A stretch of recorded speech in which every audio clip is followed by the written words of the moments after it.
Halo semuanya, salam sehat untuk kalian semua. Kembali lagi bersama saya, Latifianto, di mana kali ini saya akan melanjutkan pembahasan soal pemain naturalisasi terbaru kita, yaitu Kevin Dix yang sudah bersalaman dengan Pak Erick Thohir. Baru beberapa hari yang lalu, saya bikin konten tentang pernyataan Pak Erick Thohir yang katanya proses naturalisasi Kevin Dix ini baru akan dimulai minggu depan, yang artinya minggu ini gitu. Dan sejak 2 hari yang lalu memang sudah ada kabar bahwa berkas-berkas proses naturalisasi Kevin Dix ini sudah ada di tangan Kemenpora. Dan hari ini Pak Kemenpora yaitu Dito Aritejo itu langsung berkoordinasi dengan Menteri Hukum dan HAM yang baru, yaitu Pak Yusril Iza Mahendra. Ya, demi mengebut naturalisasi Kevin Dix. Pemain FC Copenhagen ini memang diajukan naturalisasi dengan harapan nanti bisa menambah kekuatan timnas Indonesia yang ya kita tahu semua tengah berjuang di kualifikasi Piala Dunia 2026 zona Asia. Kita tahu semua lah ya, di pertandingan terakhirnya kemarin ketika melawan Cina, timnas kita, timnas Garuda itu harus menelan kekalahan 2-1. Dan itu kemudian memunculkan dugaan dan keraguan-raguan apakah Indonesia tetap memiliki peluang untuk lolos ke Piala Dunia. Tenang saja teman-teman, seperti yang sudah sering saya bahas di konten-konten sebelumnya, Indonesia tetap memiliki peluang untuk lolos ke Piala Dunia 2026. Entah itu sebagai runner-up grup atau harus melewati putaran yang keempat terlebih dahulu. Yang terpenting saat ini sebenarnya, untuk menuju ke tujuan lolos ke Piala Dunia 2026, kita harus memiliki amunisi yang cukup untuk kemudian bertarung di 6 laga tersisa. Kita sudah memiliki kekuatan yang baik saat berhasil menahan imbang Arab Saudi, Australia, dan Bahrain. Dan modal itu bisa kita bilang cukup bagus untuk melanjutkan perjuangan di putaran yang ketiga pada bulan November nanti. Kabar baiknya adalah untuk menambah kekuatan timnas di laga bulan November nanti, Kemenpora itu sudah bertindak sangat cepat ya gitu ya terhadap proses naturalisasi Kevin Dix yang baru bersalaman dengan Pak Erick Thohir. Per hari ini, hari Senin, Kemenpora itu langsung berkoordinasi dengan Menteri Hukum dan HAM yang baru seperti yang saya bilang tadi gitu ya, yang baru dilantik kemarin untuk membicarakan proses naturalisasi Kevin Dix. Kemenpora sebenarnya sudah menerima berkas-berkas naturalisasi pemain keturunan Indonesia Belanda ini itu pada hari Kamis minggu kemarin. Akan tetapi proses tersebut tidak bisa langsung dilanjutkan karena ada proses pergantian Menpora. Namun setelah ia dilantik jadi Menpora kembali, di mana Dito Aritejo langsung kemudian melanjutkan kerjanya dengan berkoordinasi dengan Pak Yusril Iza Mahendra sebagai Menteri Hukum dan HAM yang baru di bawah kepemimpinan atau kepresidenan yang baru.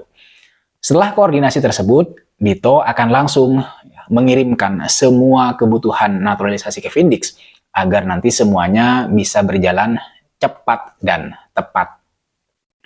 Ini bisa kita sebut sebagai kabar yang membahagiakan. Sekali lagi kabar yang membahagiakan karena timnas Indonesia membutuhkan tenaga tambahan untuk kemudian memperkuat sisi pertahanan. Apalagi di bulan November nanti lawan yang bakal dihadapi oleh timnas Indonesia itu adalah lawan yang tidak main-main, yaitu Jepang dan kemudian Arab Saudi.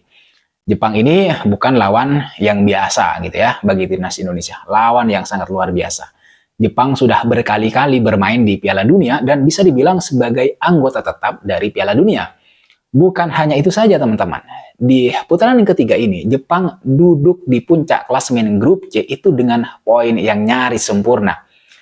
Jadi dia hanya bermain imbang di laga terakhirnya kemarin saat melawan Australia di kandangnya sendiri. Secara head to head, di Gelora Bung Karno pada matchday kedua putaran yang ketiga, timnas Indonesia memang mampu menahan imbang Australia. Dan Australia di laga terakhirnya berhasil menahan imbang di kandangnya Jepang sendiri. Artinya, sedikit banyak bisa kita sebut bahwa kekuatan kita itu sudah hampir sama dengan dua tim raksasa Asia yang lain. Misalnya Australia dan Jepang seperti yang saya sebutkan tadi. kita juga sudah berhasil menahan imbang Arab Saudi di matchday pertama. Yang berarti kita juga sudah bisa bersaing dengan tim-tim papan atas Asia. Itu kalau strategi dan komposisi pemain yang dipasang oleh Shin Tae-yong tepat. Artinya, saya mau mengatakan begini. Jika Shin Tae-yong mampu meracik komposisi pemain yang tepat, yang baik, dengan strategi yang tepat juga, kita sebenarnya bisa bertarung dengan tim-tim papan atas di grup C. Bahkan ketika melawan Arab Saudi dan kemudian Bahrain, kita hampir saja mencatatkan kemenangan. Terutama sekali saat kita bertandang ke markas Bahrain.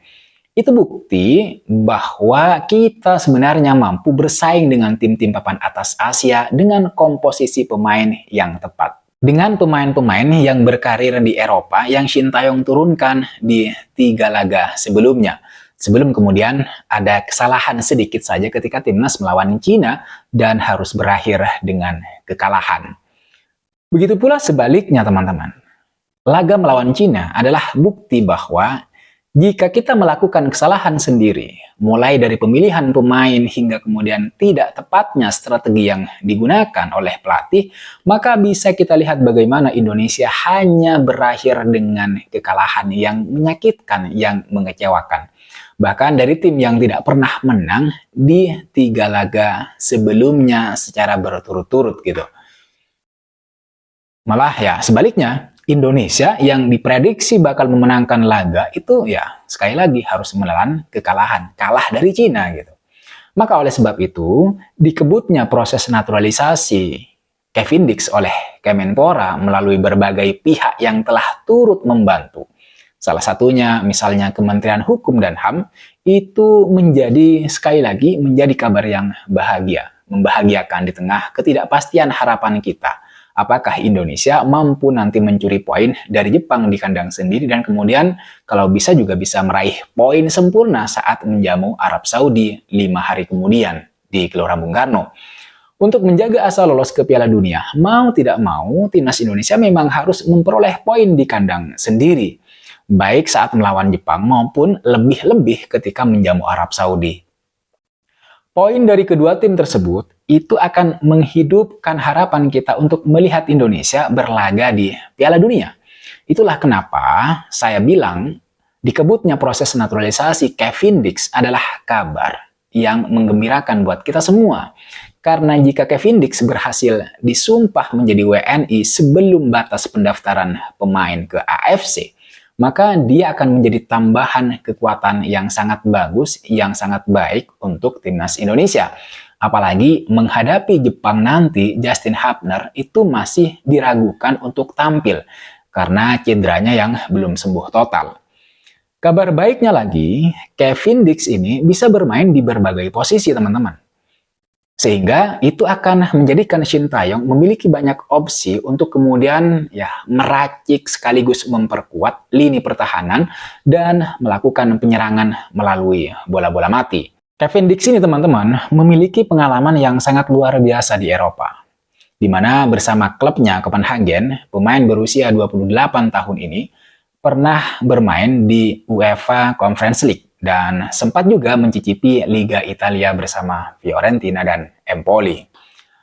Pengalaman dan kualitas yang dimiliki oleh Kevin Dix ini akan sangat membantu timnas Indonesia ketika nanti timnas Indonesia menghadapi Jepang dan Arab Saudi di bulan November. Bukan hanya itu ya, ke depan di sisa laga di putaran ketiga, Kevin Dix juga diharapkan bisa membantu timnas Indonesia meraih tiket lolos langsung ke putaran final Piala Dunia. Atau ya minimal bisa membawa Indonesia lolos ke putaran keempat. Dan saya pikir Kevin Dix memiliki cukup kualitas untuk kemudian menjadi tembok kokoh bagi timnas Indonesia. Sebenarnya kalau mau fair gitu ya, timnas Indonesia itu sungguh sangat kuat menurut saya. Memang benar-benar tim kuda hitam yang kuat seperti yang pernah dibilang oleh Shin Tae-yong. Tapi sayangnya hanya karena kesalahan sedikit, akhirnya timnas harus tumbang di tangan Cina. Tapi ya itu tidak apa-apa ya. Kekalahan pertama di putaran yang ketiga yang sangat sulit dan ketat ini akan memberikan pelajaran bagi para pemain dan tim pelatih untuk kemudian lebih waspada lagi untuk menjalani atau dalam menjalani pertandingan-pertandingan penting ke depan. Para pemain dan pelatih tidak boleh meremehkan tim manapun. Karena kalau sampai terbesit sedikit pun niat untuk meremehkan tim lain, maka kita mungkin akan langsung dihajar kekalahan seperti saat melawan Cina. Dan saran saya, Shin Taeyong harus berhati-hati dalam menurunkan komposisi pemain. Jangan sampai salah menurunkan pemain inti yang bisa berakibat fatal pada laju Indonesia di putaran yang ketiga ini. Saya kira itu teman-teman yang bisa saya bahas, yang bisa saya ketengahkan ke kalian semua. Mudah-mudahan proses naturalisasi Kevin Dix ini berjalan dengan lancar, cepat, dan tepat. Sehingga nanti ketika timnas Indonesia menjamu Jepang dan kemudian Arab Saudi, Kevin Dix bisa dimainkan dan bisa membantu tim ini, timnas kita, meraih ya, minimal 4 poin lah gitu ya, 4 poin untuk menjadi modal di pertandingan-pertandingan selanjutnya di tahun 2025. Terima kasih sudah menonton video ini sampai selesai. Jangan lupa like, comment, dan subscribe. I'll see you pada next video.